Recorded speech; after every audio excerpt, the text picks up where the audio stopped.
Students, our next topic is chemical symbols.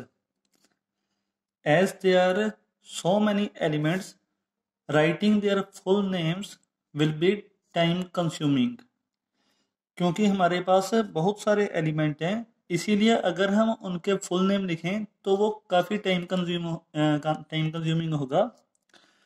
To avoid this, an abbreviated form has been assigned to each element.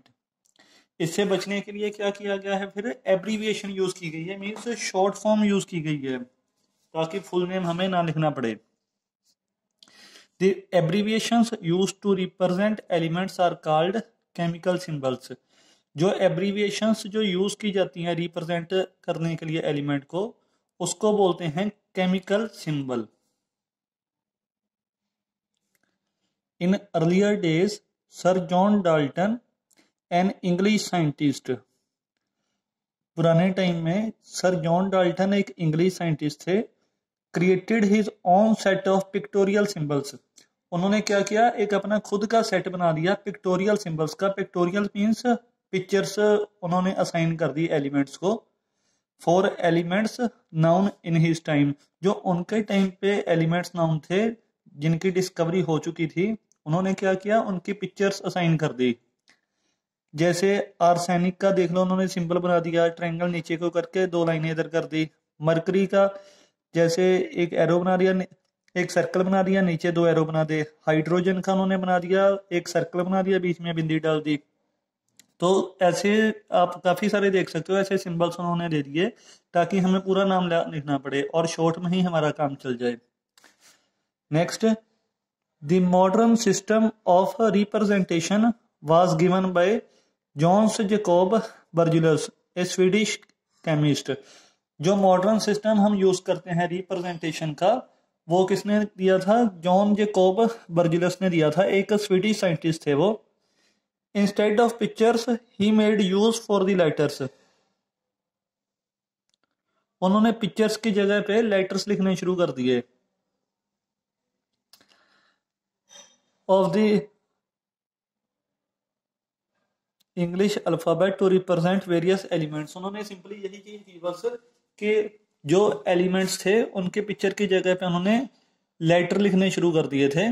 और फिर आगे उनके important features of this system are the first English letter appearing in the name of an element is used as symbol. उन्होंने क्या किया, जो first letter था element का उसे ही सिंबल बना दिया. जैसे एग्जांपल देख लो यहाँ पे, the symbol for hydrogen is H. जो हाइड्रोजन का नेम का फर्स्ट लेटर है उसी को ही सिंबल बना दिया, उसका H लिख दिया उसकी जगह पे.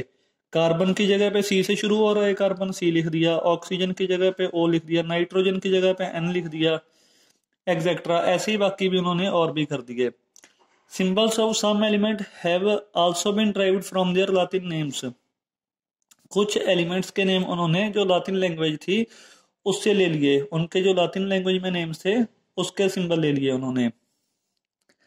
Next, when two or more elements have their names beginning with the same letter, one more letter is added to the symbol. अगर कोई भी दो जो एलिमेंट्स थे उनके अगर नेम फर्स्ट लेटर उनका सेम हो जाता था तो फिर उसका एक अगला वर्ड भी यूज कर लेते थे. For the elements the second letter in their name is added.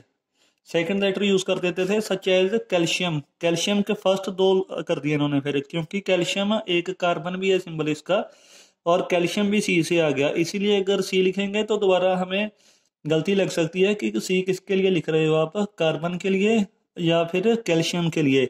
इसीलिए इन्होंने जब सेकंड बार C से शुरू हुआ तो उसके साथ एक वर्ड साथ में ऐड कर दिया, Ca लिख दिया. और कोबाल्ट को CO लिख दिया, जिनोन को Xe लिख दिया, हीलियम को He लिख दिया, ब्रोमाइन को Br लिख दिया. In some cases some distinct letter is used. कई केसेस में उन्होंने क्या किया, डिफरेंट लेटर यूज कर दिया बिल्कुल ही. जैसे क्लोरीन को उन्होंने रिप्रेजेंट कर दिया Cl से, मैग्नीशियम को Mg से कर दिया, मैंगनीज को Mn से कर दिया, जिंक को Zn से कर दिया. बाद में table 4.1 list the symbols of their common elements. ये जो टेबल देख सकते हो आप पूरा, ये सारे उसमें उन्होंने एलिमेंट्स जितने भी थे उनके सिंबल्स लिख दिए इस पे।